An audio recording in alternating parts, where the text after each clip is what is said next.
샬롬, 사랑하는 성도 여러분 반갑습니다. 오늘은 사순절 10번째 날입니다. 오늘도 우리 교회 본당에서 여러분과 함께 말씀 여행을 떠나도록 하겠습니다. 오늘 성경 본문은 마태복음 22장 34절에서 40절입니다. 말씀을 함께 읽겠습니다. 예수께서 사두개인들로 대답할 수 없게 하셨다함을 바리새인들이 듣고 모였는데 그 중에 한 율법사가 예수를 시험하여 묻되 선생님, 율법 중에서 어느 계명이 크니이까? 예수께서 이르시되 내 마음을 다하고 목숨을 다하고 뜻을 다하여 주 너의 하나님을 사랑하라 하셨으니 이것이 크고 첫째 되는 계명이요 둘째도 그와 같으니 내 이웃을 내 자신같이 사랑하라 하셨으니 이 두 계명이 온 율법과 선자의 강령이니라. 오늘은 가장 큰 계명에 대해 답하시다 라고 하는 제목으로 말씀 여행 함께 떠나도록 하겠습니다. 유대인들은 십계명을 세분화해서 613개의 계명으로 만들었습니다. 그 중에 248개는 하라라고 하는 계명이고 365개는 하지 말라라고 하는 계명입니다. 율법학자들은 그 율법을 하나도 빠뜨리지 말고 지켜야 된다고 했습니다.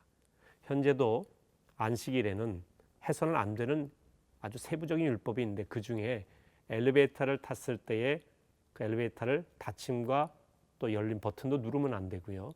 번호도 누르면 안 됩니다. 또 스위치를 켜서도 안 됩니다. 예수님이 살던 2000년 전에는 율법을 지키지 않을 경우에는 공동체에서 쫓겨나는 아주 큰 어려움을 당하기도 했습니다. 율법 준수는 매우 중요했습니다. 그런데 율법의 요구가 서로 충돌할 수 있지 않습니까? 이럴 때는 율법 교사들이 어느 율법이 먼저인가 서로 토론했습니다. 여기에 대한 것을 종합해서 판례로 내놓은 것이 탈무드입니다. 이들이 자주 논의한 주제 중에 하나가 어느 것이 가장 큰 계명인가 하는 것입니다. 이 질문에는 두 가지 의미가 있는데요. 첫 번째로는 613개의 율법 중에서 가장 중요한 율법이 무엇인가 라는 것이고요. 둘째는 613개의 율법을 모두 아우르는 원리가 있다면 무엇인가 라고 하는 것이죠. 오늘 말씀은 바리새파 율법교사가 예수님께 평소 갖고 있었던 의문을 예수님께 질문으로 내놓은 것입니다. 율법교사는 그 어려운 질문에 대해서 예수님의 생각을 알고 싶었어요. 은근히 시험해보고 싶었던 것이죠.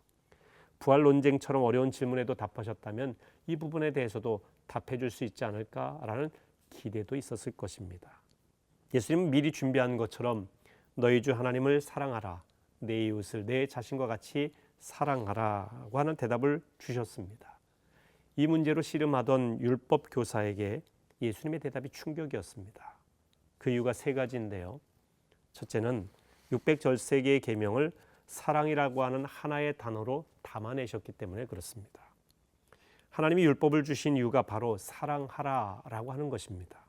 율법의 본뜻은 하나님을 알고 사랑 안에서 자라가라고 하는 것이지요. 단순히 율법만 지키는 것이 목적이 아니라고 하는 겁니다. 율법의 정신, 사랑을 잊지 말라는 것입니다. 살인하지 말라는 계명은 웬만하면 지킬 수 있습니다. 하지만 누군가를 죽도록 미워하면서 목숨을 해치지 않았으니 계명을 지켰다고 생각한다면 하나님의 뜻을 오해한 것이라는 것입니다. 모든 율법은 사랑의 정신이 있어야 완성된다는 것입니다. 두 번째는 하나님 사랑과 이웃 사랑을 결합시킨 것입니다. 유대인들에게는 이 부분이 참 이해하기 어려웠을 것입니다. 왜냐하면 하나님 사랑이 당연히 먼저라고 그들은 가르쳤기 때문에 그렇습니다. 그러나 예수님은 이웃 사랑도 하나님 사랑과 못지않은 무게를 갖고 있다고 말씀하신 것입니다. 하나님 사랑과 이웃 사랑 서로 분리할 수 없다는 것이죠. 이것이 십자가의 원리 아니겠습니까? 세로 기둥인 하나님 사랑, 가로 기둥인 이웃 사랑이 서로 연결될 때 십자가가 되는 것과 같습니다. 세 번째는 마음의 변화를 강조하셨다는 것입니다. 예수님은 제자들에게 너희 의가 율법학자와 바리새인보다 낫지 않으면 천국에 들어가지 못할 것이다 말씀하셨습니다. 이 말씀은 그들보다 더욱 치열하게 율법을 지키라고 하는 그런 뜻은 아닙니다. 먼저 죄로 오염된 마음의 변화를 받으라는 것이죠. 마음의 변화입니다. 예수 그리스도 안에서 옛사람이 죽고 새 사람으로 거듭나면 율법을 넘어서는 의를 이룰 수 있습니다. 이것이 제자가 추구해야 될 목표라고 하는 것입니다. 영어로 live와 love, 사랑하다, 이 두 말은 같은 뿌리에서 나왔다고 합니다. 우리말에도 사랑과 사람도 삶이라고 하는 단어에서 나왔습니다. 인생의 본질이 사랑이라고 하는 것입니다. 사람은 사랑하는 존재로 지음을 받았습니다. 사랑할 때 아름답습니다. 사랑하는 것이 곧 우리의 진정한 삶이라고 하는 것입니다. 인간성이 파괴되는 이유는 어디서 오느냐? 사랑의 결핍입니다. 결국 모든 것이 사랑이죠. 마음의 상처가 치유되는 비결이 있다면 역시 사랑입니다. 모든 것이 사랑을 통해서 옵니다. 우리의 존재 자체도 그렇습니다. 하나님께서 우리를 존재케 하셨는데 하나님은 사랑이십니다. 그래서 우리가 존재할 수 있는 힘도 사랑이지요. 우리가 진정한 사랑을 원한다면 먼저 사랑의 본체이신 하나님을 알아야 됩니다. 하나님을 만나야 됩니다. 우리가 이웃을 사랑하는 것은 내 사랑으로 사랑하는 것이 아닙니다. 우리의 의지와 감정으로 이웃을 온전히 사랑할 수 없습니다. 하지만 하나님의 사랑이 우리 가운데 오면 우리는 이 사랑을 할 수 있는 것입니다. 자, 이제 우리 자신을 한번 돌아볼 필요가 있습니다.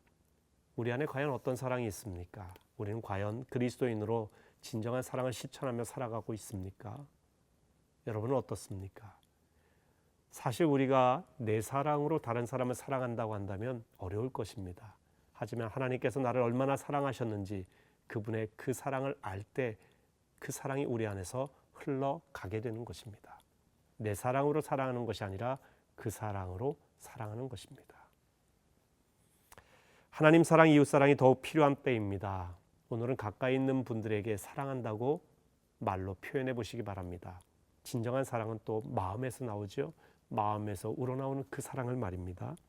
용서가 필요한 사람에게는 용서를 주고 용서를 받아야 한다면 용서를 구해 보시기 바랍니다.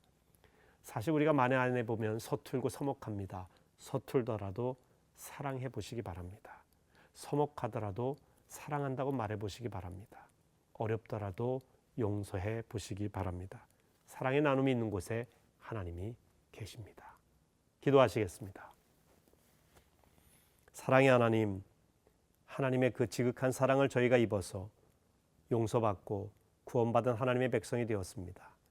하나님이 주신 그 사랑으로 우리의 형제와 자매를 사랑하게 하시고 이웃을 진심으로 사랑하며 살아가게 도와 주시옵소서. 사랑이 참 힘든 시절입니다. 그래서 더욱 필요한 시절입니다. 사랑하며 살아가게 하옵소서. 예수님의 이름으로 기도하옵나이다. 아멘.